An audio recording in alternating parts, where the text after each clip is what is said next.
ازيكم؟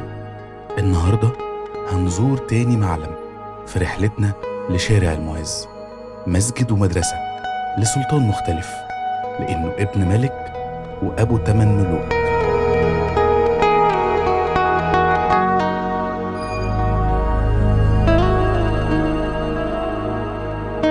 هو الناصر محمد ابن المنصور سيف الدين قلاوون.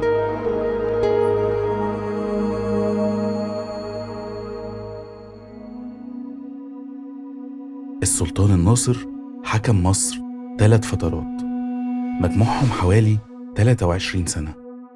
مسجده اللي اتبنى في فترة حكمه التانية تم إنشاؤه بين مسجد المنصور ابن قلاوون ومسجد الظاهر برقوق، واللي بدأ البنى ما كانش السلطان الناصر نفسه، كان الملك العادل كتبغة اللي تم خلعه وتولية الناصر محمد بعده، واللي أمر باستكمال المسجد وانتهى منه سنة 703 هجرية.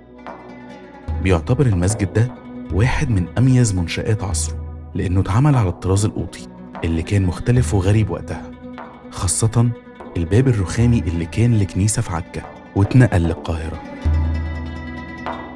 من هنا بندخل للضريح الموجود في المسجد، واللي بيقال إن الناصر محمد بن قلاوون دفن ابنه فيه بجانب رفاة والدته خوندشلون بنت نيكاي اللي كان أصلها مغولي.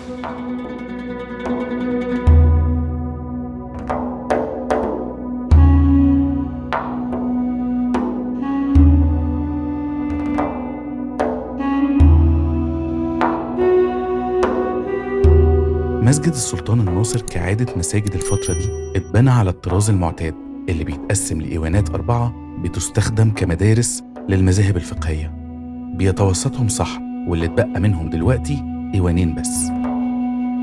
ولحد دلوقتي لسه إيوان القبلة محتفظ بشكله من ساعة ما اتبنى، وفيه المحراب وحواليه عمودين من الرخام، وليه طاقية مزخرفة بالجص البارز اللي هو الجبس، وجنبه المنبر الخشبي.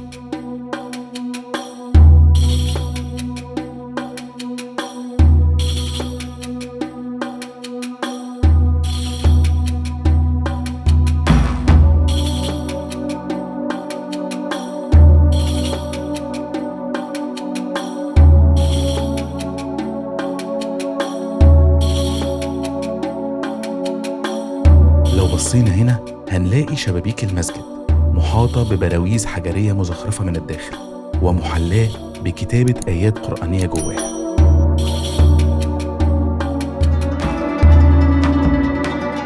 زي ما احنا شايفين، واجهة المسجد اللي على شارع المعز بتتميز بكتابة الآيات القرآنية بصورة بارزة حوالين الأشكال الرخامية اللي بتعلو باب المسجد. لو وصلت معانا لهنا ما تنساش تعمل سبسكرايب. بكده تكون رحلتنا انتهت. استنونا في رحلة جديدة لمعلم جديد من معالم مصر.